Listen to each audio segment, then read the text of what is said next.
வச்சாரு, ஒருத்தனுக்கு கணபதினு வச்சாரு, ஒருத்தனுக்கு பெருமாள் வச்சாரு. அப்படி 4 பேருக்கு 4 சாமி பேர் வச்சாரு. எதுக்குன்னு கேட்டோம். இந்த கடைசியில பசங்களை பார்க்கும்போது அந்த பேரை சொல்லிட்டாலும் போவீங்க.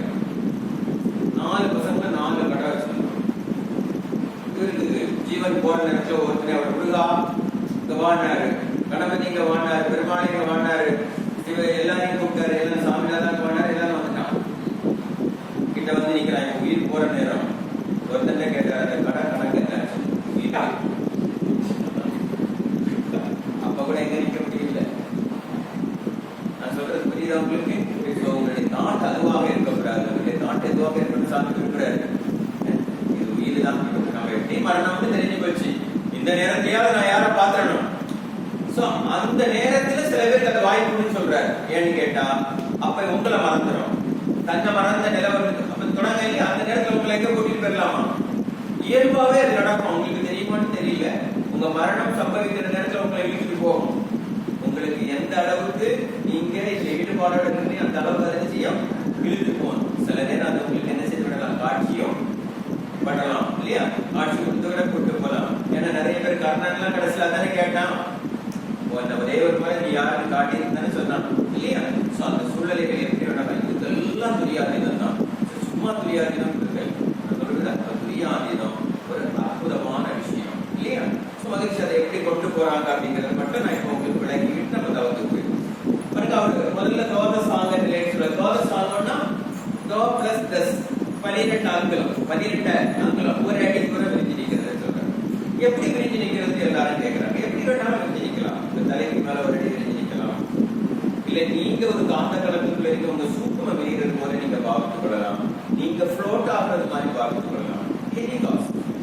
அது அவங்களுடைய சூழலை பொறுத்தது. நீங்க தலைக்கு மேல மனசை வச்சுட்டு போனாலும் சரிதான், இல்ல நீங்களே ஃப்ளோட் ஆகி போனாலும் சரிதான். அது உங்க மன பாவனையை பொறுத்து நீங்க எப்படி வேணாலும் என்ன செஞ்சுக்கலாம், போய்க்கலாம்.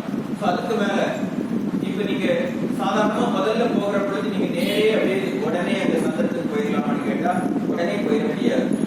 அப்ப நீங்க உங்க பாவனையை கொஞ்சம் கொஞ்சமா நான் அப்படி ஃப்ளோட் ஆகிட்டே இருக்கேன். இந்த ரூம் அளவுக்கு ஃப்ளோட் ஆகி நிக்கிறேன், ரூமை கடந்து மேல நிக்கிறேன், மேல அந்த மரங்களை எல்லாம் தாண்டி போகிறேன், அப்படியே இன்னும் கொஞ்சம் மேல போகிறேன், அப்படியே மேல போக போக போக போக இதெல்லாம் கடந்து கடந்து கடந்து போக போக போகிறத எல்லாம் தாண்டி மேல போக போக போக அப்படியே மெல்ல தூரத்துல சந்திரன் தெரிகிறது போல சின்ன ஒளிவட்டம். சோ அதை நோக்கி நீங்க நடந்து கொண்டே இருப்பது போல, அங்க போக போக அது விரிந்து கொண்டே வருவது போல, சோ அந்த இடத்துல போய் சந்திரன் மேல கொஞ்ச நேரம் அமர்ந்திருப்பது போல, சந்திரனுடைய காந்த சக்தியெல்லாம் நமக்குள்ள ஊடுருவது போல, சோ அங்கிருந்து மீண்டும் அப்படியே நீங்க அதை கடந்து போவது போல, சூரியன்ல போய் இறங்குவது போல, சூரியனுடைய காந்த சக்தியெல்லாம் நமக்குள்ள ஊடுருவது போல, அப்படியே நம்முடைய சூரிய குடும்பத்தினுடைய எல்லா பொருளும் நம்மளை சுற்றி சுழல்வது போல, அதை கடந்து இந்த சூரிய குடும்பத்தை போல பல கோடி சூரிய குடும்பங்களை இணைச்சு நம்முடைய மில்க்வே கேலக்சியுடைய மையத்தில் இருப்பது போல, அப்ப நம்ம கம்ப்ளீட்டா ஒரு பெரிய நட்சத்திர தோட்டத்துக்குள்ள இருப்பது போல ஒரு பாவனை. அதையும் கடந்து போகிறோம். எங்கு பார்த்தாலும் ஒரு இருட்டு, வெளிச்சம், நட்சத்திரம், சூரியன், சந்திரர்கள் அப்படி விரிந்து விரிந்து பார்க்கிற 4ஆம் பக்கம் அப்படி இருக்கிறது பிரபஞ்சத்துக்குள்ள இருப்பது போல.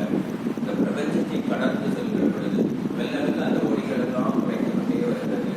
சின்ன சின்ன இறைத்துகள் காட்சியாகுது. அந்த இறைத்துகளை கடந்து நாம போகிறோம். போகிற பொழுது ஒளி இருக்குதான். சரி, நம்ம இங்கே வந்துட்டோம். இருட்டுக்குள்ள சுத்த வழிக்குள்ள வந்துட்டோம். இருட்டுல நம்ம எதையும் பார்க்க முடியல, எதுவுமே இல்லை, எங்கேயும் திருப்பி திருப்பி பார்க்கணும், சுற்றி சுற்றி பார்க்கணும், ஒன்றுமே இல்லை. இறைவனோடு சுத்த வழிக்குள்ள யாரோடு இருக்கிறோம்? இறைவனோடு இருக்கிறோம். அங்க போய் உட்கார்ந்து என்ன செய்யக்கூடாது? கண்ட கர்மாந்திரத்தை எல்லாம் தேடக்கூடாது. அங்க போய் என்ன செய்யணும்?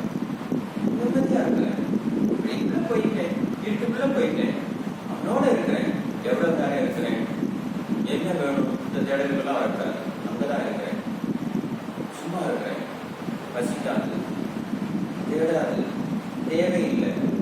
எவ்வளவு நேரம் வேணாலும் நீங்க இருந்து போறாங்க, சுத்தமா சும்மா இருக்கும். ஐயோ எனக்கு எதுவுமே வரலன்னு கேட்காத, எதுவும் வரக்கூடாதுன்னு தான் அங்க போகணும். எப்ப பார்த்தாலும் பிரச்சனைக்குள்ளே இருக்கிற நாம என்ன செஞ்சிருக்கிறோம்? பிரச்சனைகளை விட்டு விட்டு என்ன செஞ்சிருக்கிறோம்? அப்படியே போய் சுத்த வெளிக்குள்ள சும்மா இருக்கிறோம். எவ்வளவு பெரிய பாக்கியம் நினைச்சு பாருங்க. அந்த நிலையை நீங்க எட்டுவதற்கு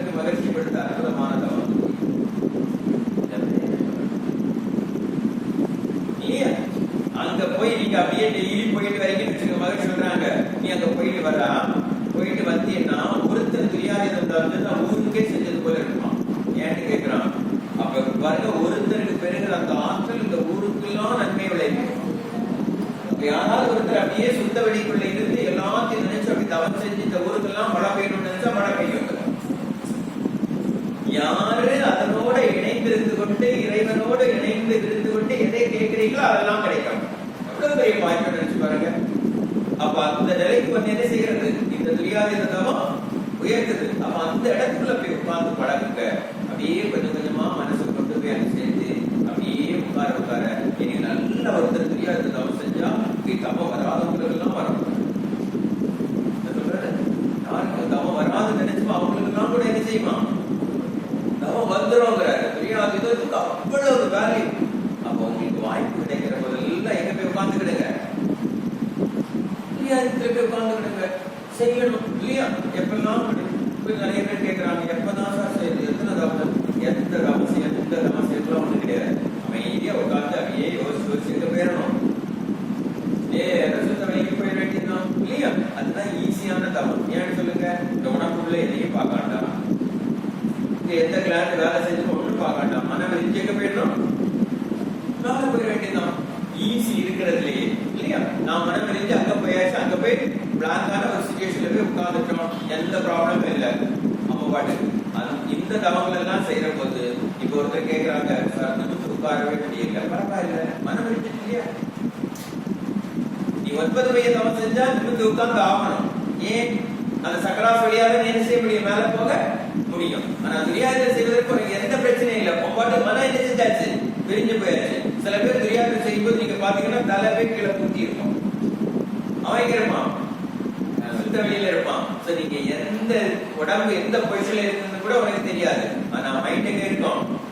அங்க இருக்கும். அவ்வளவு வேலை செய்யக்கூடிய ஒரு அற்புதமான தவம் இந்த துரியாதீனம்.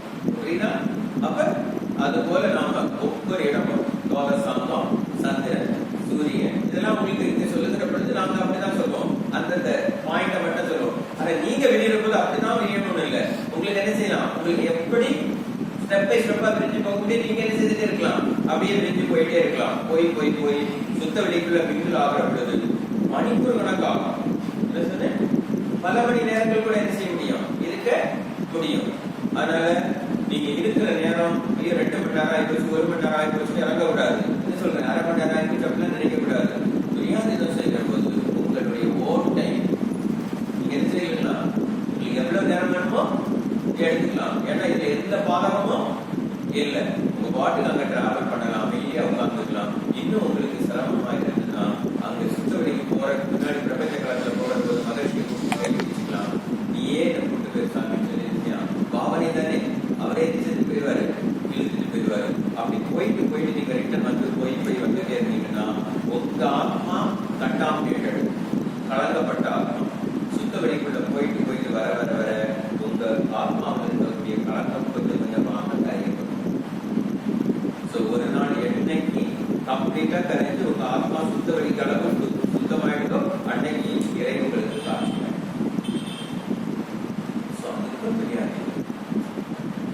சொல்ற புரியுதா?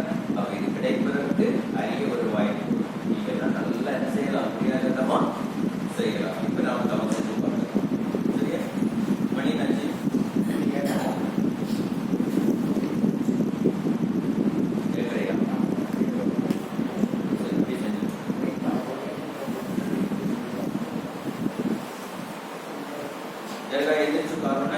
எந்திரிச்சு உட்காரணும். போதும்